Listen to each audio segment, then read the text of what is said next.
我的妈！今天咱要盘的这部短剧，那叫一个离谱，看完直接给我 CPU 干烧了，属于是那种一边看一边想顺着网线过去给编剧踩高耳的水平。故事开场，女主苏雨桐，妥妥的都市丽人，职场白骨精，在公司庆功宴上，因为业绩突出，直接被提拔为合伙人，还喜提市值10个亿的公司股份。好家伙，这不就是爽文女主的标配开局吗？同事为了庆祝，还塞给她一张整蛊彩票，上面写着中了2个亿，图个乐呵。到这儿，一切都还很正常，对吧？但是骚操作它来了，女主下班回家，顺手就把这张废纸整蛊彩票扔桌上了。这时，她的软饭老公周远，一个活生生的下头男 plus 闪亮登场。他看到彩票，眼睛都直了，反复核对号码后，整个人激动的像是打 Apex 捡到了红甲，正准备打电话昭告天下，上演一出我亿万富翁归来的戏码。女主的婆婆，一个堪称史诗级低 buff 的存在，破门而入，母子俩对着一张整蛊彩票，已经开始规划市中心带泳池的大别野和顶级豪车了。那表情，那语气，我特么以为他们已经踏入上流社会，开始跟我不是一个次元的生物了。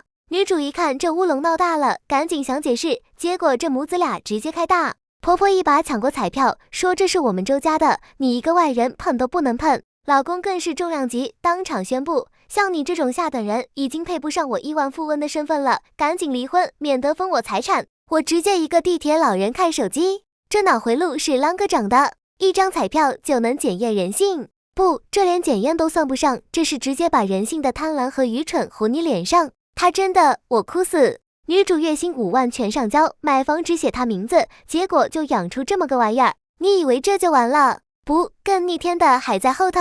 女主还没从老公突变凤凰男的震惊中缓过来，就撞见老公和自己的好闺蜜菲菲在家卿卿我我。好家伙，搁这玩消失的她钱赚呢。老公周远更是振振有词，说就是因为闺蜜亲了他一口，他才运气爆棚中了2个亿，所以奖金有他的一半。看到这儿，小伙伴可以把绝字打在弹幕上了，这 YY 网文都不敢这么写啊。接着，闺蜜菲菲祭出了终极杀招，她怀孕了。婆婆一听，乐得跟捡了元宝似的，当场认证菲菲是完美儿媳，我们周家双喜临门。更吓人的是，他们还把怀孕的时间点精准定位到女主熬夜加班的那一晚，这已经不是补刀了，这是在女主伤口上疯狂蹦迪啊！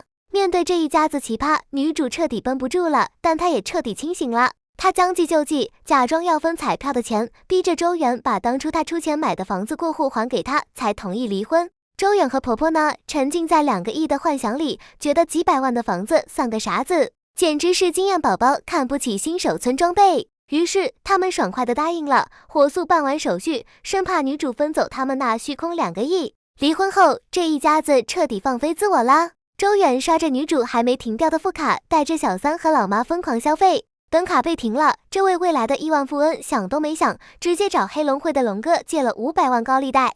我的妈呀，还没拿到钱就敢预支消费，还敢碰高利贷，固有赵括纸上谈兵，经由我远哥土上做梦。他们拿着借来的钱去金店狂扫138万的金饰，把小三菲菲从头到脚挂得像个行走的金元宝，还到处炫耀，生怕别人不晓得他们即将暴富。终于兑奖的日子到了，龙哥带着小弟们也准时上门护驾，场面一度非常魔幻。周远雄赳赳气昂昂地走向兑奖窗口，仿佛下一秒就要君临天下。然后工作人员一句这张彩票是假的，直接让他体验了从珠穆朗玛峰自由落体到马里亚纳海沟的感觉，美梦破碎，现实的巴掌扇得啪啪响。婆婆还在撒泼打滚，说是兑奖中心想私吞奖金，而周远面对龙哥的死亡凝视，已经快尿了。最精彩的狗咬狗环节来了，周远想让小三还金饰抵债，小三当场翻脸，爆出肚子里的孩子根本不是他的。好家伙，接盘侠竟是我自己！婆婆气得当场和完美儿媳厮打起来，小三趁乱逃之夭夭，留下一地鸡毛。